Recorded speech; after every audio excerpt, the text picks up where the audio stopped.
Kevin, the BMW DIY guy. I am really excited for my project today. We are going to not only be doing a maintenance project, but an upgrade project at the same time, which I love doing, right? Things you need to do anyway, and you can get better out the other end. So we're going to be upgrading the brakes on an E83 X3. They're definitely due from brake pads, and the rotors are pretty worn. So this is a great way not only to do a basic maintenance item, but also bring in better pads, better rotors, flush the brakes, make sure everything is good to go there. And this really isn't that hard. This is one of those projects that with a few simple tools, you can do at home and save yourself a tremendous amount of money. Now, as I always am going to say with safety items like this, please be careful. Make sure that you take every step along the way and you're really careful in what you do, because the last thing you want to do is not have your brakes work the first time you take your car out. If you take simple steps and simple precautions, you're not going to have a problem, and you're going to save yourself a tremendous amount of money.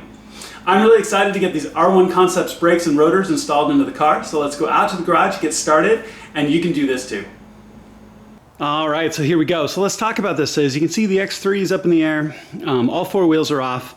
So let's talk about this process really quick before we get into it. So I'm using my Quickjacks, obviously. You can do this one corner at a time with a jack and a jack stand. And I am going to stress that do not do this work without a good jack and jack stand in a secure location.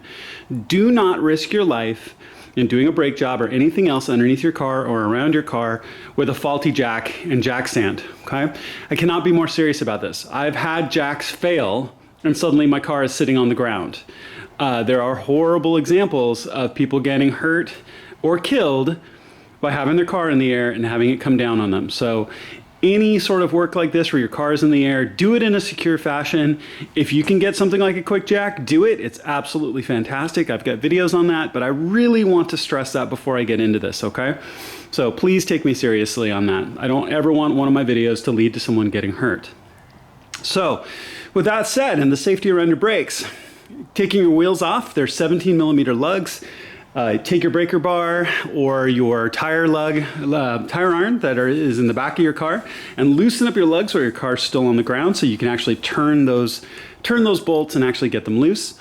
Then put your car up in the air, take the wheel off. So let's look at the front one here really quick. Now this is going to be a great example of new brake pads and rotors.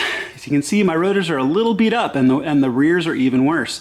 Now the other thing that I'm going to do that I don't normally do is you can see the center of the hub is a little rusty and a little scrungy, and the back rotor that we're going to look at here in a second, you'll see is pretty beat up, but the whole rotor is going to go, right? So that's not going to be a big deal, but the center hubs right here are a little rusty all the way around. So what I'm going to do is I'm going to use my Dremel tool and this little steel wire brush, and I'm going to clean those up so they look nice as a bit, get the metal looking good again. Now again, this whole piece is coming off, so I really don't care that the hat is all rusty and looks gross because it's about to be replaced. You can see the rotors are pretty heavily scored. This is definitely due. And so not only is it due for normal maintenance, but then this is going to be a great upgrade. So let me clean up. So I'm going to get my Dremel, and you can use anything. You can use a steel brush. You can even use a little bit of sandpaper, whatever it works, right? So I'm just going to use the tools at hand to make it easier. I'm going to use my Dremel and I'm going to clean these off all the way around, and then we're going to come back and we're going to start taking these off. All right, so let's start here on the driver's side rear. This really isn't too hard. The rear has one additional variable, which is your shock strut right here, which we're going to talk about here in a few minutes. But let's talk about the rest first, okay? So the first thing you want to do is take this clip off. Now the other thing that I've done is I've sprayed the whole thing down with a little bit of brake cleaner, right? Just to clean it up a little bit. I've also got my steel brush that I'm going to use because for as long as I've had this car, this is the first brake job. So, and this is a 2006, so I'm going to expect that it's going to be pretty gross on the inside. The amount of stuff that came off from the outside was pretty impressive. So we're going to clean this up as we go. Like I talked about earlier about the rotor itself looking kind of grungy. That doesn't matter because the rotor is about to come off. So first thing you want to do is remove this clip. You actually want to press in a little bit. Now, I'm actually going to leave this on the tape because man, I have never had one shoot off like that. That was really impressive. It is halfway across the garage. So there are little arms that sit on each side and little hooks that fit into the holes. I usually use a screwdriver and pry in a little bit to get those hooks to move forward, and then the whole thing will come out. I have never had one shoot off like that. That was really impressive. So now on the back, you've got little covers right here. You've got these little rubber covers over the top of the bolts that hold the center of your rotor in place, and there's little caps. Now, hopefully your caps are still there. Mine are. So there's one, as you can see, really simply. And there's a second one down here on the bottom. If you can't get it off with your fingers, you can always just use a screwdriver to gently pry. So take those and set them aside. Now inside there, and this is going to be a 6mm hex. So the 6mm hex is going to fit, excuse me, correction, that is a 7mm hex that I've got right here. I grabbed the wrong one. So this is my 7mm hex right here that's going to fit in. Now, the bottom one fits in really simply, and I've got a long, you've got a couple of different options here. So my hex set, my socketed hex set are long. If you've got a short one, that's actually better. Because if you've got a short one, you can get into this space right here. Because my long one runs me straight into the strut, right? So if you've got a short hex set, socketed hex set, that's a lot easier. The bottom one will come out, so all you have to do is just take right here in the back, and you can take it and you can feel it. You can see the top one right here. I'm gonna back the back one out. I'm gonna go get an adapter in my short set so I can, with a 7mm hex, so I can get the top bolt out. And then this whole rotor is gonna come away.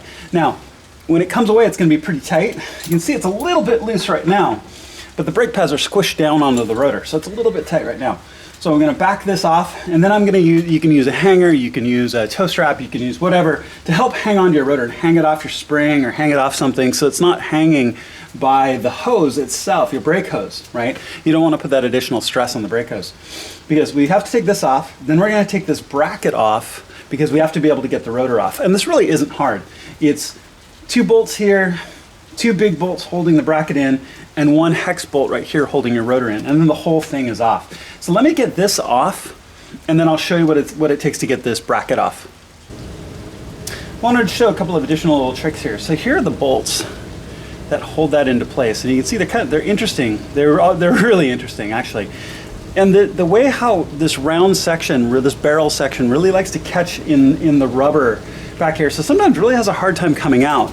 So what I usually will do is with my Allen wrench in there, or my Allen bit, right? I put it into place, and then I kind of press on it to get some traction against it, and then pull, and it'll usually pull these out of those rubber collars really easily. Now, the one other trick I wanted to show, if you can see here, I've got my jack. So if you have a hard time getting to this top one, like you can't get a tool to it, I was having a really hard time getting enough leverage with my short socket to be able to get that out. I couldn't seem to break it free. So the one other thing you can do is you can remove the 18mm bolt of your strut. Now, your hub is going to drop really significantly when you do that. So support it first with your jack. So you can get your jack up here and actually support the hub so it doesn't drop away. You can support it at the right height. Even if it drops a little bit, that's okay, because you can just raise your jack up to the right height to put that 18mm bolt back in. So I actually removed that bolt, as you can see, because the strut is loose. So now that's set. Now, the caliper itself, the center of the caliper is loose. So you just wiggle, wiggle, wiggle, and it will, like that. There you go, so now it's out. You can see you got your brake pads in here, and we're going to talk about how you press your brake pads back into the calipers. You've got your outer brake pad here that just is free floating by itself. And then what you want to do is take a toe strap or something similar that you can wrap around. I'm just going to put it around my spring like this to hook into my rotor, so my rotor doesn't bang around and isn't hanging on those hoses, right? So I just got my hooks there set into the rotor really nicely. Now, you've got this frame that sits here as well, and there are 2 big bolts here on the back, and those should be 16mm bolts. So let me double check here really quick. Yeah, and they're super obvious. So if I move the camera, it's really not going to do much, because there's just this frame here, you can see it, and there's 2 16mm bolts, one here and one here. You just back those off, and then this frame will come off. As you can see, my rotor is pretty done. It's pretty darn done. Okay, so I've got the frame off. I'm going to talk about that just in a second, but let's talk about this in order. So let's go ahead and take this H6 out. Now, as you can see, it's going to want, the rotor's going to want to spin on you, so just find the right angle so you can break it free. There you go, just like that. And it will back right out.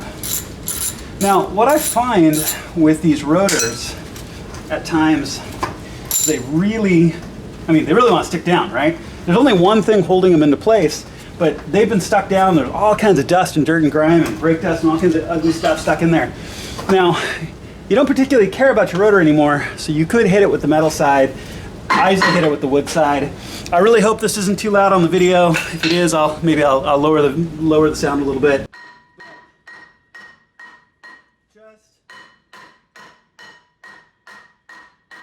And I can see it's starting to move a little bit, right? It's starting to break free. This will come off.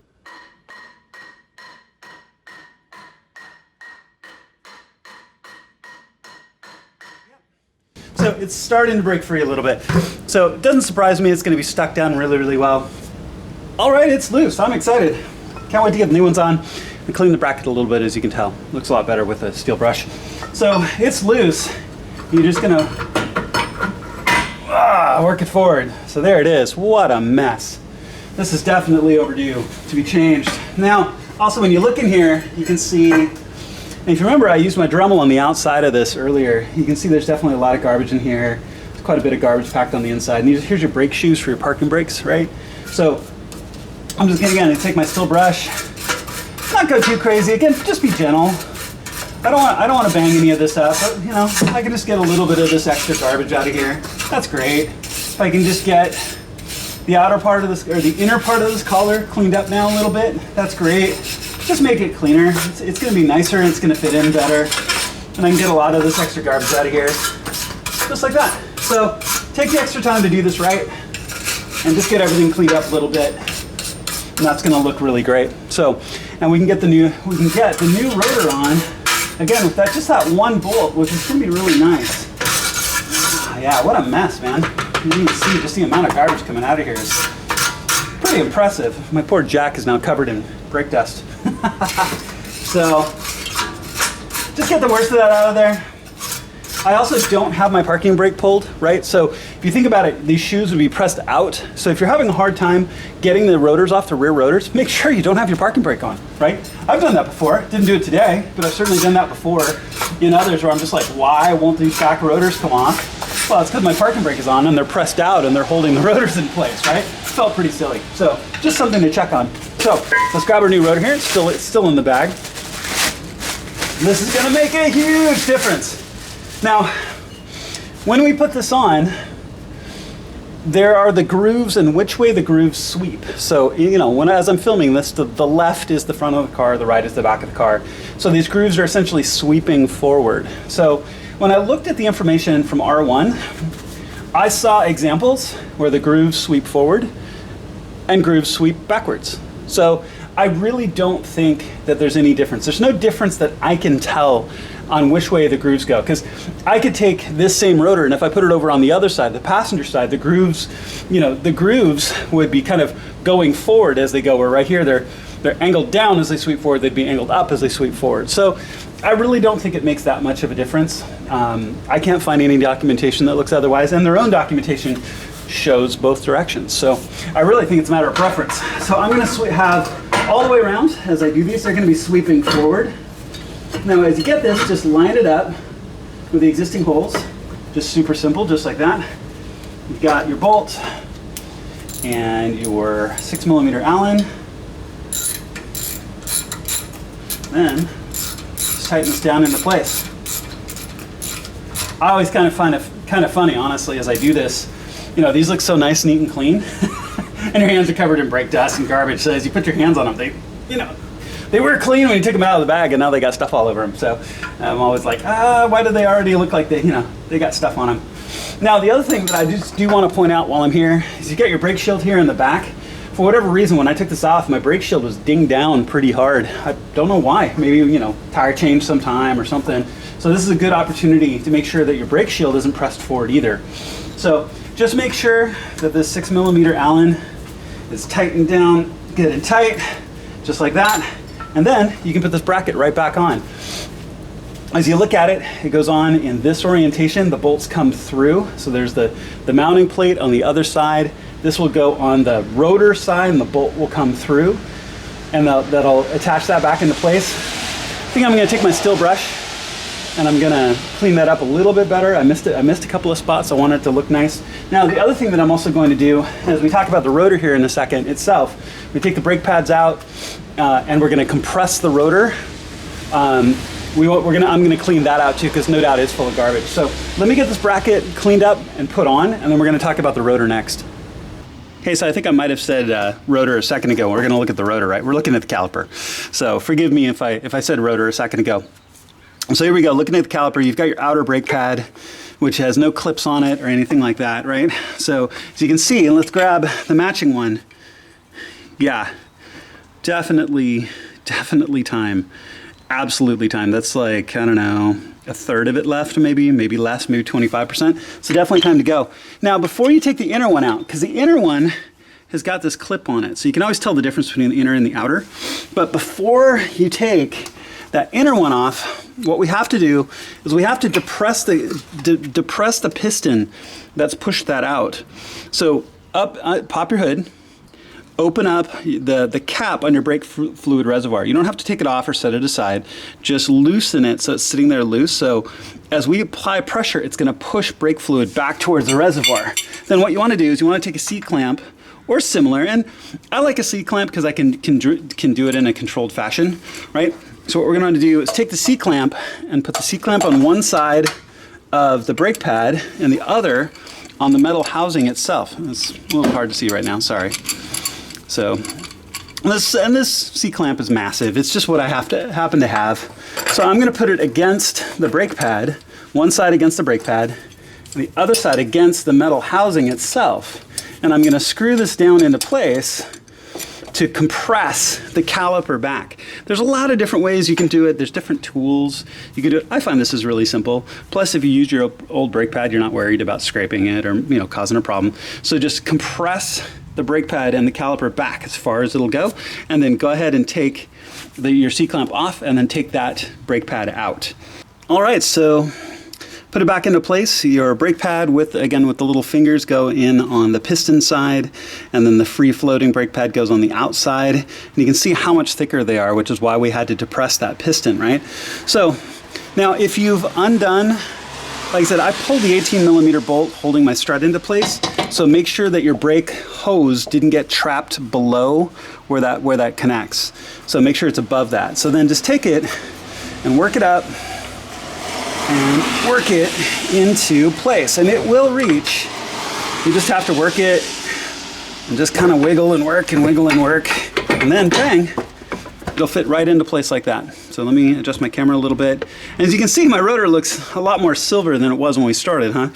So like I said, I used my steel brush. Now, the one other caution just to be careful about, don't be too overeager with your steel brush, because keep in mind that your piston there has a rubber gasket around, and if you're just yarding on it, you could tear that and take a very simple repair and make it much more expensive and much more of a hassle, right? So, okay, so that's in. So this is easy, and I'm going to show the just one side, because the other side is exactly the same with one exception.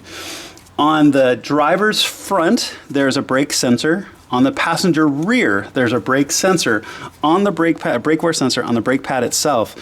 So on the other side, we've got the sensor, and I want to show you that because it's a little bit different. It's going to be very similar to what you're going to do in the front. It clips into the little gap on the brake pad, and then it routes and is plugged in. It's the same on the other side. I just want to show you where that is on the other side. So I'm actually going to bounce over to the other side right after this to show you that. But so this is in place. So all you have to do now, okay, so our 16mm, so the frame is obviously in place with our 16mm, and we've got our caliper bolts, right, that are gonna go in through this rubber fitting. And you just kind of wiggle them into place because the rubber helps hold them into place and get those into place. If you've loosened your strut like I did, so my strut is still loose. My rotor's at the right height that I can put the bolt for the strut right back in if you need be. So, you know, adjust the height a little bit, bring your hub back up. It probably is not too high, it's probably too low. Bring your hub back up a little bit with a jack so you can line that back up. And then torque it down tight, and you're going to torque these down tight. Make sure your 16 millimeters are torqued down tight. And then the last thing you're going to do once that's all done is you've got your metal clip. Now, I'm not going to put it in right now, but as you can see, it's got little fingers on the outside. Make sure that those fingers are not sitting on the inside. They can sit on the inside and be on the wrong place, or they can be cockeyed, weird things like that. Make sure that the fingers are on the outside edges here, and then you press the clip forward until these clip into place, and then you lay it down so it's nice and flat, okay? So I'm gonna get all this done and put this on, and then I wanna show you how the sensor plugs in on the other side, and then we're gonna do the fronts. Okay, so I'm gonna freehand this, so I'm gonna try not to move here too much, but as you can see, here is the brake wear sensor cable. This has a little clip that will go on the inner brake pad and just slides into place. Now, one side of that sensor is smooth, the other side has a bump.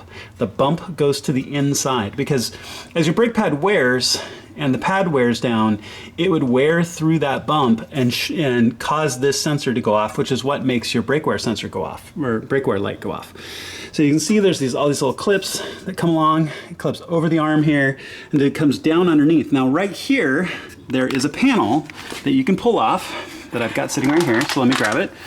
So you've got this little panel. You've got two 8mm nuts that I just dumped all over the place, and one little plastic rivet that you pull out. You pull both of those out, and you'll find right here underneath there's a box. The box will open, there's clips on the top, it'll open away, and you'll find that big round plug will plug into another cable that comes down right here. Depress the little clip, pull it apart, it'll come apart. You can then run the new one, plug it in, click it into place on the little hooks inside the box, and then close that lid up. I think it's actually easier to kind of show you with my hands than get underneath the car and change orientation and all of that. But you can see, so the passenger side rear has that brake wear sensor, just like the driver's side front does. Okay, so here we are at the driver's side front. It's going to be basically almost the identical process, with the exception of we have the brake sensor here that I just showed you in the back. So we're going to pull this around, and it's off frame right now, but the box that this plugs into is back behind your strut. So I'll show that when we pull the brake wear sensor. You want to pull this clip first. Hopefully we won't shoot it off again. I just kind of pry towards the caliper, which will disengage those hooks, as you can see. Just work at it. See, this one is going to be a little more stubborn. Normally, this is how they behave. I don't normally have them shoot off across the garage. So normally I'll get one side out, and then you kind of just have to work at it, and then the other side will come out. They tend to fight you a little bit. It happens, just like that. So that's normally how they come off for me. Okay, so then we're going to want to pull these little plastic caps. Now, I like these little plastic caps. I assume that they're for a reason, and that's to protect those bolts so they don't get rusty or nasty, right? They keep dirt out of there, and this is a profoundly dirty part of your car. So honestly, I've had cars in the past that have been missing these little covers, and what I would do is I'd just go and I'd order new ones. So that top one came off in my hand really easily. The bottom one is fighting me a little bit, so I'm just going to use the corner of my screwdriver to get it in there, and then just pull it off. So I'm a big fan of these caps. If you're missing them, I'd replace them personally. They're not hard to do. Even with your tire on, you can reach back around and get your arm in there and put those caps back into place. Okay, so that's set. And then all you're going to do from there is just pull out those same bolts again, right? Now, for me, luckily in this case, being where we are with a lot more room here, I can actually use my impact wrench and pull these out really simply and quickly. Then we're going to back the caliper out, just like I've shown before. Then we're going to pull the two 16mm bolts here and here, and then to pull the frame off. And then we're going to pull the rotor itself. And I'm going to turn it a little bit so I can get to right here, the bolt for the rotor, which is going to be that T6, that 6mm Allen. So this really is a straightforward process. So in this case, I'm going to kind of take it a piece at a time. So I'm going to get these off, then we'll get the center of the caliper out. I'll show you that. Then we'll take the frame off, and then so on. Okay, so super simple, super easy. As you can see, I've got the center of the caliper up, and I've got my C-clamp on it. It's a little bit easier to see here than on the rear, just from more space, right? Now, one thing I want to keep in mind in all of this that we're going through, as you're depressing the piston, you're pushing brake fluid back towards the reservoir, and we've got that cap loose, right? So if your reservoir was where it should be when all of your pistons are in normal position, as you push all that brake fluid back, your reservoir is probably really close to being full, or maybe even overflowing. So I'm going to show that in just a second, because on what we're going to do to keep that from getting all over the place. What you don't want is brake fluid all over the inside of your engine compartment. It's caustic, it can cause problems. Plus, the last thing we're going to do here is a brake flush, so we're going to start that process just a little bit early, but I want to show you. So we're going to depress this caliper back, right? So as you do this and you push all that brake fluid back into the reservoir, all of the, you're going to have the minimum amount possible in your lines, and you're going to have the maximum amount possible in the reservoir, which is a good thing because we're going to suck that reservoir out. Now, before you do this, make sure that you check. So every time you do one of these pistons, go and check your reservoir to make sure you're not overflowing it. And so if you're real close to overflowing it, then you're going to use whatever tool you have on hand that you're going to use to pull that additional out, right? So I'm going to just pull this brake pad out. Also really badly worn, as you can see. Now the brake sensor is going to hold it in place here for a little bit, so I'm going to leave that alone just for a second, because what I want to do is show you this. But what I want to do now is show you the reservoir and draining off the extra brake fluid. So let me grab the camera and show you. So as I do all of these, that reservoir is definitely filling up in a really big way. So I have just a little simple pump. I've got one end in the reservoir. It's going to my catch bottle that I'm going to use when I bleed around at each wheel, right? So, and I'm just going to pump this, which is going to pull brake fluid out and pump it into the reservoir, or into the catch bottle, just like that. So I want to pull as much out of here as possible, which is going to make the bleeding even simpler. Plus, we're not going to overflow. As you can see, I packed towels or paper towels all the way around in case it drips at all. Try to keep this clean, and I'm not worried about moisture. Keeping this cap off right now and moisture getting in here because it'll suck moisture out of the atmosphere. But I'm not worried about that right now because this is the old brake fluid and I'm pulling it all out. So as you can see, that's all done and ready to go. And I pulled out a pretty fair amount. And I'm gonna do that again to try to get as much out as possible. So when I flush in the new fluid, there's the least amount to bleed out of the old fluid. So let's go back to the wheel, take a look at that.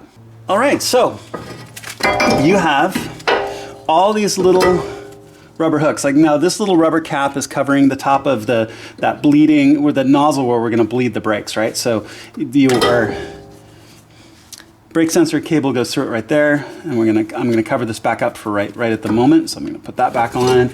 And as you can see, it just feeds around and it goes through all these little clips. And you're just gonna pop each clip open as you go along to free this cable. And the cable's really obvious, one's shorter, one's longer. Then you've got this box that's back here. A little bit difficult to see. It's got clips on the side. Just pop those clips open and there you go. So there's your connectors. It's gonna be the black one. So you'll just pull this out of its little clips. Lots of dirt coming out of there.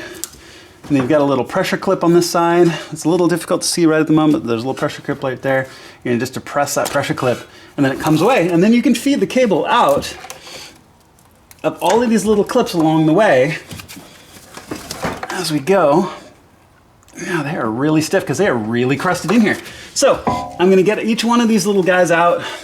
They come out of these little clips as we go. And then we just put the new one right back in the same place, and then we'll walk through. And now, again, let me grab the end of the cable here.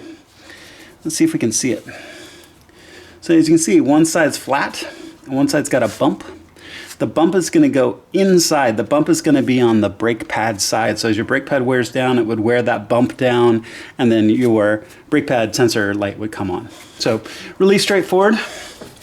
Got my caliper out of the way. I'm going to take my steel brush. I'm going to clean up the caliper. I'm going to take my 16 millimeter wrench, and I'm going to pull this frame off. Then I'm going to pull the rotor off. So let me get all of this tied up, because it's the same process as the rear. So it really doesn't need to be too complicated. So I'm going to take all of this off. I'm going to replace my sensor. So I'm going to get all that done. Then I'll show you what it looks like when it's done. All right, as you can see, it's all off and cleaned up.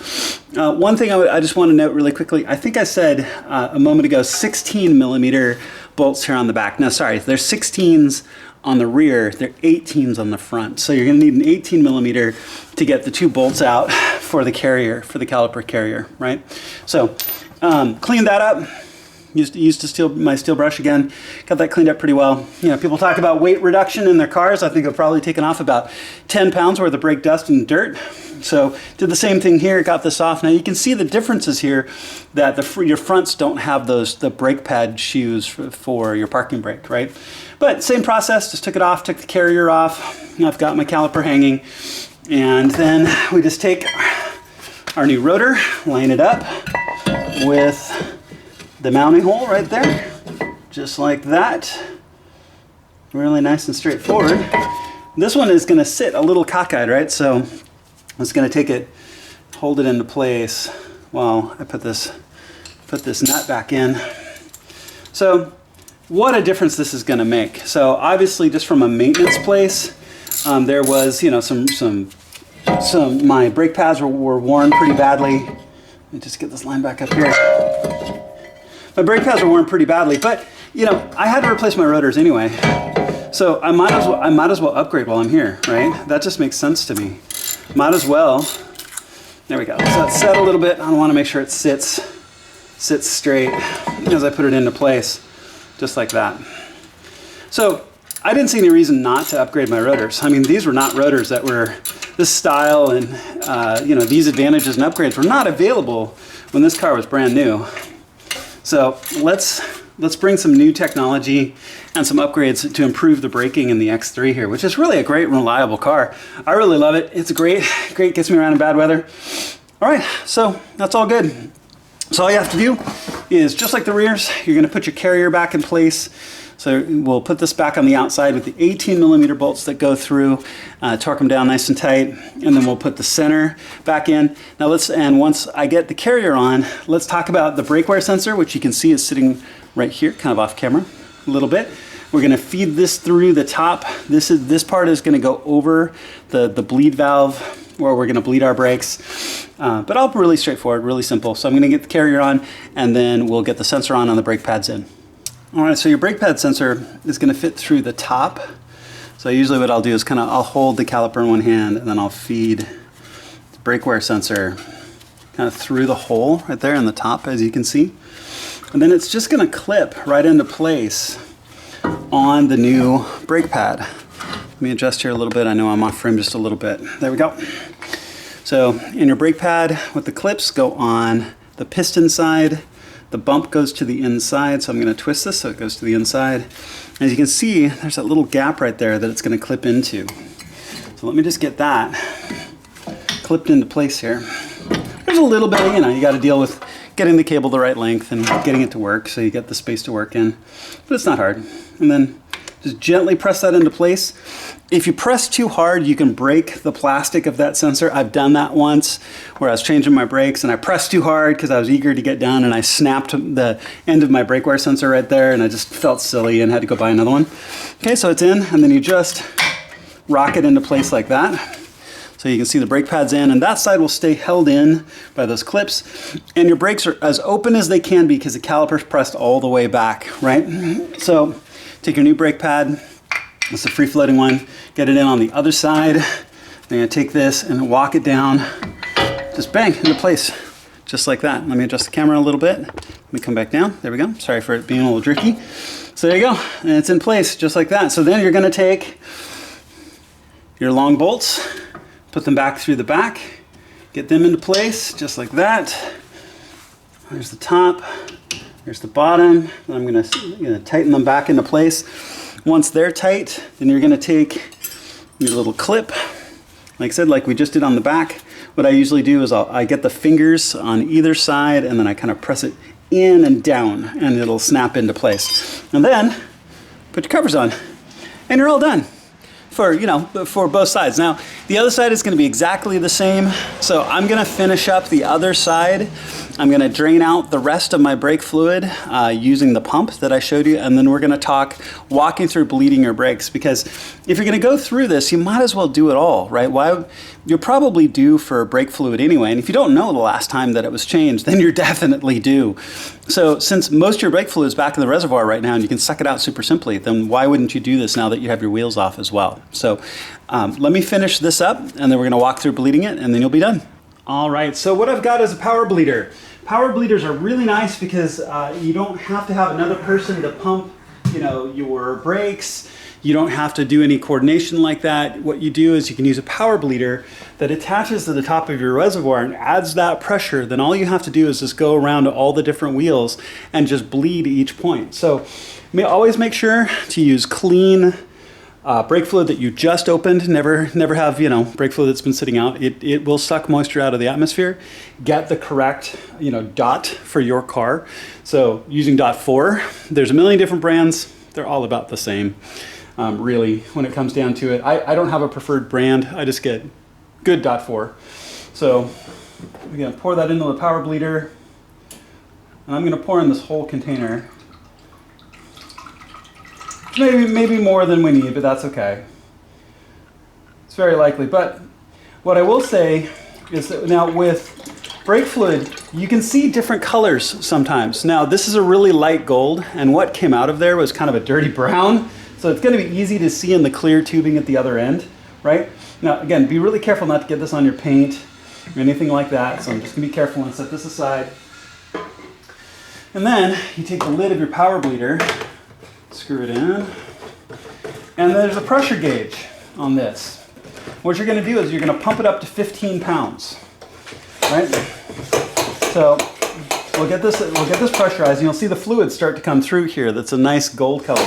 Now, as this goes, you're never going to have all the bubbles out of this hose. That's okay. So don't think that there are bubbles in this hose, that means there are bubbles in the line, right? So there's almost 10 pounds. We're going to keep pumping here. Because we're also going to be refilling the reservoir, right? Because we sucked all of the brake fluid out. So there is, we're going towards 15. So there's 15 pounds right there. Give it a chance to sit for a second. Nice clean gold fluid all the way through. So I've got a catch bottle with a tube on it, with a clear tube. And the order in which you do this is you go to the furthest away first. So passenger rear, driver side rear, passenger front, driver side front. In between all of those, you want to come back up and make sure you're still sitting at 15 pounds. So let's go back to the passenger side rear, start there, and I'll show you how to bleed it, get all the air out of your lines, get good, fresh, clean brake fluid in with no moisture in it. All right, so this is kind of a tall angle, but so you can see the bleeder bottle sitting down here. Clear tubing so you can see what's coming out. I've got a 9mm wrench. So I've got the tube on here, and just really carefully make sure you've got a good 9mm wrench to fit this on here. And then turn it, and you'll see the fluid start to bleed out. And really what you're going for is when it starts to run clear. And it should look good pretty quickly, considering we had most of the bad fluid out, right? So you can see that draining out. And you just want to drain it until you see the fluid run clear. And it's going to take a little bit, especially with this first one, if you drained all of the stuff out first, right? There it goes. It's starting to run clear. There we go. Not bad. Not bad. There we go. So you just run it until it runs clear, and then go ahead and just close it back off. Go up, check your pressure on your power bleeder. Make sure that it's still at 15 pounds. So I'm just going to close that. There we go. So that's closed now. And then we're going to we'll do the driver side rear next. All 4 are done. So we still have pressure in the tank here, so you don't want to spill any brake fluid anywhere. I still have a decent amount here in the bottom. That's probably about 20-25% of it. I might have overbought, but that's okay. I didn't want to not have enough, right? So release pressure back here at your power bleeder by just slowly unscrewing the cap. And that's going to bleed fluid back down through the hose, back into your power bleeder. Once your pressure is released, you can remove it here at your tank. Make sure you didn't spill any. I think I might have had a drop or two. You can just undo your cap here, and then top off your reservoir with the same fluid to wherever your full line is, right? So to make sure that you're good to go there. So I've got a little bit left over in the can, and I'm going to carefully pull this away because I don't want to get it on my paint. And we're all done with this. So that's all good to go. And so top off your reservoir. All you have to do now is just put your wheels back on. So let me get that all set up for you. We'll talk through it briefly, and you're done. I'm always a big fan of doing a walk around on something like this when I'm wrapping up the project to make sure that I'm done. I haven't forgotten anything. So the reservoir is capped. I filled it up to full. So with fresh fluid, and the cap is down solid. As we look at driver's side front, everything is on. You can see the brake sensor's plugged in and it's hooked on with a little rubber cover that goes over the bleed point. The rotor and caliper are all set. That little butterfly clip that went flying off earlier is on and on straight. And as you can see right here, the hooks actually go into the loop. So make sure it's not sitting cockeyed. Make sure that the hooks are in, that these little butterfly arms are on the outside and it's pressed down flat. So that's all good to go. We'll come back here, we'll look at the rear. Rear's all good as well. So all set. The cover on the bleed point is done. It's probably the cleanest those rotors have looked and calipers have looked in a long, long time. Butterfly clip is good. As you can see, it's down and down flat with the hooks in. So that's great. Cleaning up the wheel a little bit helped. Let's take a look at the other side. You can still see I've got a little bit of mess to clean up. So that's all set. Clip is on. Brake wear sensors clipped into place, covers in place, all the little clips to hold the cable is good. I still need to put that little cover back on to where it plugs in. Let me come up here to the front. It's all done. Cover is on. Butterfly clip is on, whatever that clip you want to call it. Looks great. So the only thing I have to do is put my wheels back on and put that little cover, that little body cover back on. The wheels will go back on. Make sure that you put the lugs on just snug while it's in the air. You're not going to be able to torque them down while it's in the air. So get the lugs on. Always do a star pattern, and I'm going to talk about it. So one side, one side, one side, one side, one side, one side, right? Put it on the ground and then torque it down to 105 or 106 pounds, depending on what you read. I usually do 106. Then you're done. All right, as you can see, we're all done. That really wasn't that hard. You just follow every step along the way. We've got new brake pads, new rotors, the brake fluid is flushed. This is really going to be a fantastic upgrade. Thank you to R1 Concepts for their support of this project. Everything you need is listed in the description below. And if you like what you've seen, please click the little alarm bell and subscription. That way you get notifications on my upcoming projects, because I always have more in the works. See you on my next video.